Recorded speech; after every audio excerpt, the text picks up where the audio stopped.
How's everybody doing? It's your man about town, Markey Chukes, with the Markey Chukes Show, along with my co-host Travis Monfort. And today in hot seat, we have Lima Mayor, Mayor David Berger. Welcome to the show, Mayor Berger. You can shake my hand too. Yeah. As you know, it's around election time, and we're inviting. We're open in the platform to any candidates that would like to come on. Mayor Berger, his people contacted us and said he would like to come on the show, and we'd love to have him because he's been a friend of ours in the past. Having said that, Travis, is there? Okay, here comes the hot questions, baby. Let it rip. No, okay. Mayor Berger, you've been mayor of Lima for 28 years. Right. Okay, so this is your eighth election, or I'm sorry, eighth attempt at being the mayor of Lima. Why continue going? Why is it important for you to continue holding this position here in the city? Well, you know, I took a year to think about my intentions and talked with my wife last year, and we have so many projects that are coming together and are coming out of the ground right now and over the next couple of years that it became very clear that I had a responsibility not just to walk away, that we have work that must get done, must be successfully implemented, and really an unprecedented level of investment that's happening in our community. We've got 5 major projects valued at about $110 million taking place in our community, and those often took years, sometimes decades, to pull together. And now that they're coming together, it was important for me not just to say, see you all, I'm done, but rather instead to say to the community, I'm willing to continue to serve in order to get these projects done. Just conversation that we've, Markey and I have encountered, whether it be on the streets, in the barbershop where Markey works at, or on social network, just people saying that 28 years is way too long. There's no reason that you should continue forward. What do you say to those people that are saying, hey, you've done enough, or you've had enough time to do whatever you need to do, and now is the time to step down? Well, I think that experience matters. I think you know, there's a difference between how you'd be treated by a doctor who's fresh out of school versus a doctor who's had 25 years of experience. There's the same with a lawyer who is fresh out of law school versus somebody that's got 25 years of experience. I think I bring real value to the city organization and the community as a whole by virtue of that 28 years of service. And, you know, obviously people can look at that and say, well, they disagree. And that's the beauty of democracy in America. But I think that if you look back, particularly at the devastation that our community suffered in the decade before I took office and then in the 90s, I mean, we lost nearly 20,000 good-paying jobs through what was called the Rust Belt economics. And that's before you were probably even born, Travis and Markey. I mean, we're talking about a time when the manufacturing center of the United States began to erode in the early 70s. And so we lost here, for example, the Lima Locomotive Works, our largest employer, 4,000 jobs. We lost Superior Coaches, which was a major bus manufacturer. We lost Neon Products. We lost Davidson Enamel. You can just go down the list of all these companies and the jobs that went with them. I was elected in '89 in the wake of all of that, and people were suffering.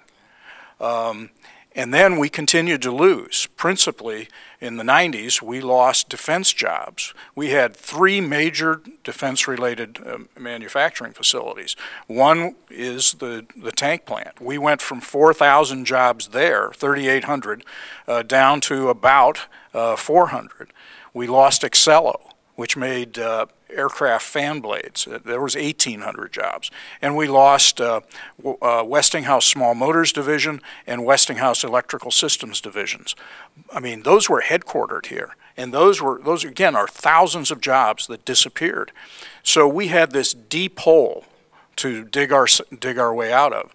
And then we continued to have attacks on our manufacturing base. We had the attempt by BP in 1996 to close and shut down and ultimately destroy the Lima refinery. We had 3 major attempts to close the tank plant and the JSMC, and we had engines that had lost their production cycle out at the Ford engine plant. So we had to defend all of that. We had to posture our community. We had to, in fact, compete to keep those industrial facilities here, and it took time. And now, since the Great Recession is over, we have positioned ourselves in an incredible way. We now actually have 1,500 jobs, and we have had for the last 18 months to 2 years. We've had 1,500 jobs available for folks, good-paying jobs. 2/3 of those are good-paying jobs with benefits. And we need to be sending the signal to everybody in our community that there is opportunity here for young people. There's an opportunity for others that are looking for new advancement and opportunities in growing their careers. And that's part of what I see as the challenge of the next term. Okay, talk a little bit about I know an exciting project that many people you can see with your own eyes coming downtown Lima is with the Rhodes University, I'm not sure what it is.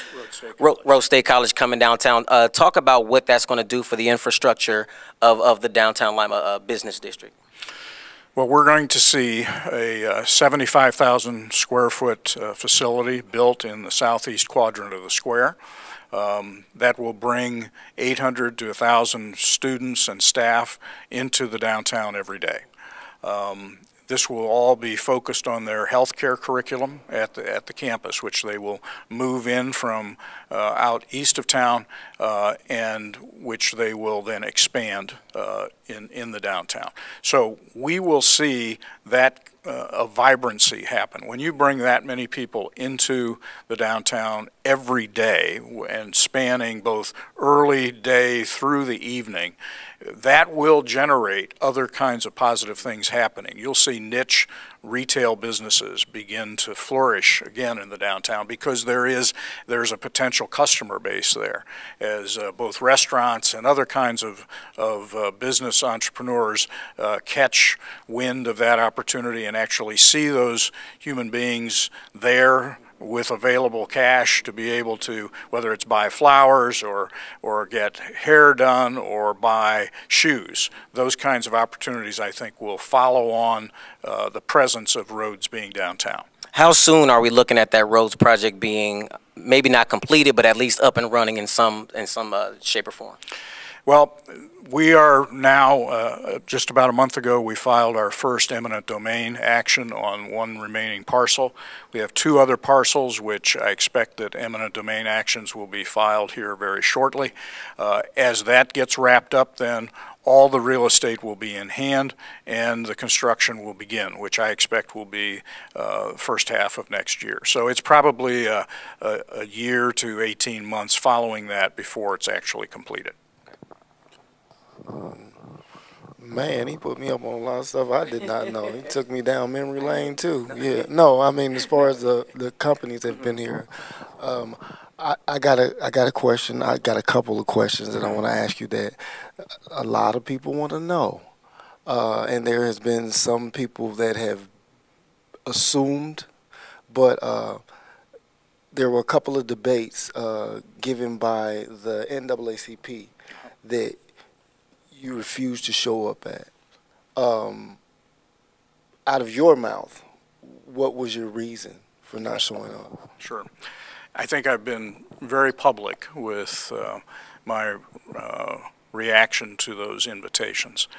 First of all, at the time that Mr. Fales was elected the president of the NAACP, which is now, I guess, going on 3 years ago, I declared then that because of his public actions in other situations and because he was not truthful, because he blamed the Lima Police Department for his actions, that I and frankly no one could trust what he had to say.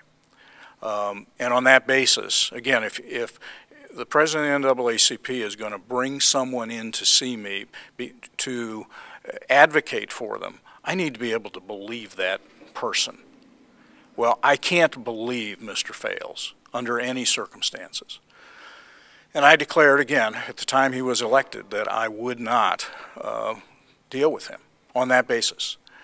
So when the election year came around, I wasn't suddenly just going to flip-flop. I wasn't just going to pander to folks and take an easy position.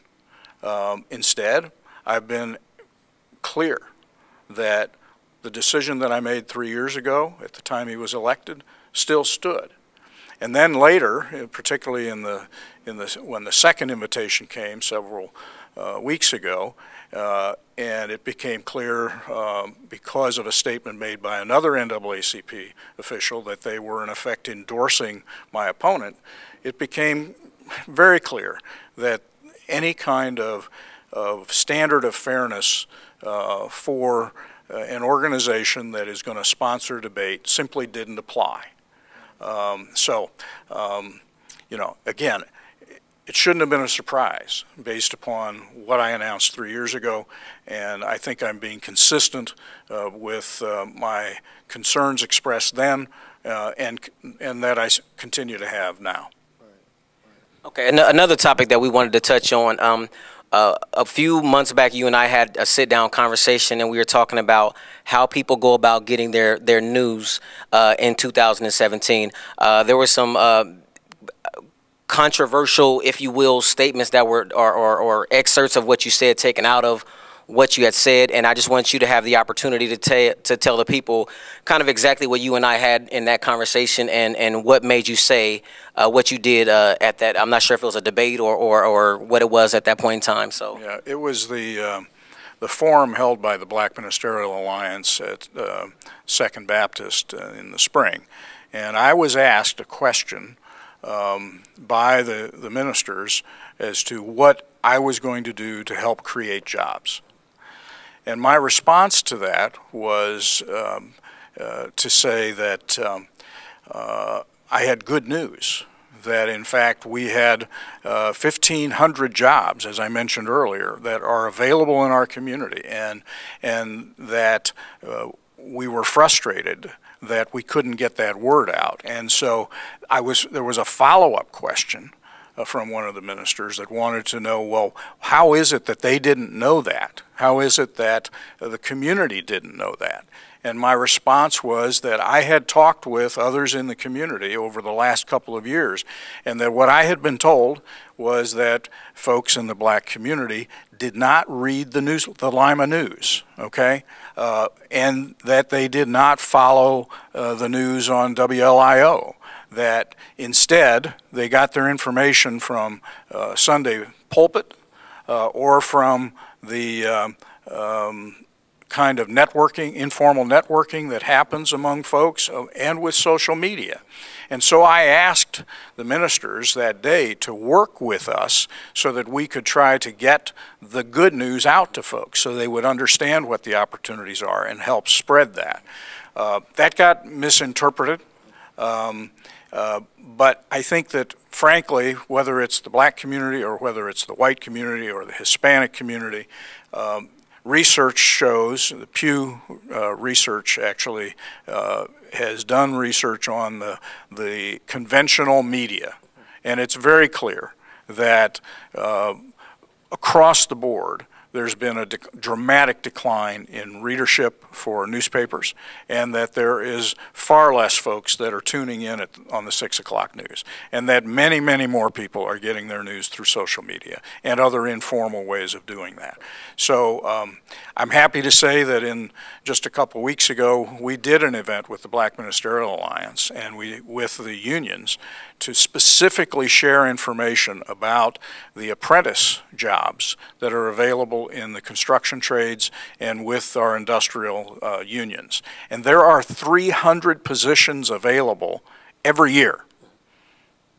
And the jobs we're talking about are everything from carpentry to electrical to plumbing to CNC machining to tool and die work across the board. And the difference with getting one of those kinds of jobs as you're coming out of high school or as you're in your young adulthood is that unlike when you graduate from school and then you decide to go get a college degree, most of us we borrowed money in order to be able to then pay for that college education. With apprenticeships, you're paid to be educated. You have a wage, you have a really good wage, and you have benefits, and you spend 2 days in the classroom and 3 days on the shop floor or doing the craft. And then after a 3 to 4 year period of training, you get a journeyman's card, you often also get an associate's degree, and you've got a career. And there are literally hundreds of those openings available now. And so we did that event at Second Baptist a couple of weeks ago, and I think it was very successful. And we want to continue to share that information because it's all about connecting hardworking people with good-paying jobs and benefits. And I think that talent pool is here, and we need to continue to foster it and get the information out about it. And one thing that Markey and I have talked about is that with all the conversation going on with the mayor election, to us it's a good thing because the last mayor election, and I'm sure that you're aware, it was less than 4,000 people that actually came out to vote. So I mean, our goal and our mission of having you on and any other, like Markey said, any other candidate that's running for an office to come on is we just want people to take an interest not only in the mayoral election this year, but every election this year and every election from here on out. We want you to be involved with your city politics, with your county politics, with your state politics, and with your national politics. So, you know, that's our goal. You know, we're glad again that you took the time out of your schedule to come and speak with us. So, you know, that's my little spiel. So, Markey has a spiel. So, go ahead and spiel, Markey. One more question, because you would not hear, you'd be surprised at some of the rumors that come through the barbershop. Is that, and I want you to clear this up, that you gave upwards to $30,000 to a particular group, I won't say, for their support. Would you please, on camera, let them please explain that? Sure. There's absolutely no basis in fact to that. I've given no money to the Black Ministerial Alliance, nor to any individual in the clergy, or to any organization they're a part of. Right. There's simply been no payment by me or my campaign or any friends of mine for that purpose. So you're saying there's no chance of me and Markey getting 30,000? It's not gonna happen. Yeah, good. I just want a piece. No. I just want a piece. Yeah, I was asking because I'm like, nobody said to us on the phone, hey, we got some money for you guys. So, hey, just asking. I think they used to call that walking around money, and I think that's illegal. Okay, all right. There, I just thought I asked. Not trying to be illegal, but you know. Okay. Any other rumors? I mean, if there are, I'd like to answer. You know what? Those are two of the biggest questions that I wanted to ask right there. The two I asked. Travis, what is your vision for Lima, Ohio? Well, you know what? My vision is really coming to fruition now. A couple of weeks ago, I was in a meeting with a plant manager for a major employer here in town, and they had just hired 30 new employees. And this plant manager was talking to this class of incoming employees, and she asked them, where are you from? And it turns out that half of her new employees were from Lima who had moved away, heard about the jobs, and came home. So, and then just the other day, we're featured on USA Today as one of the top places in the country where millennials want to come home, okay, where they want to invest themselves, where they want to raise their families. To me, that's the vision I have for our community, where we are a place that people are putting their roots down, where the talent that and energy that comes with the next generation, in fact, is rooted here and is working to continuously improve our community, make investments in our neighborhoods, invest themselves in the lives of our children and in our schools. It's time for folks to come home. That's my vision for our community. And we glossed over this, so there's no chance of me and Markey getting any money. No, okay, maybe we didn't gloss over. We addressed it fully. Here you go, Markey. You going to jail. He is going to jail. Okay, like I always tell y'all have a good day. Y'all, you know what? Get out and vote. Register to vote today. Share this video time over again, but get out today and vote. Okay. They have to register by 9 p.m. today. You have to be out and registered. Today is the 10th. Deadline. Yeah. The deadline is today. The 10th. September 10th. The 10th. October 10th. So get out and vote. Share this video. Anything else you'd like to say on our party? I really appreciate the opportunity to chat with you. And thank you for having me. And we appreciate for you taking us serious enough to reach out to us and have us to come interview you. Like I always tell you guys, y'all have a good day. Y'all be blessed. Love one another. Peace. Say peace, man. Peace. Peace.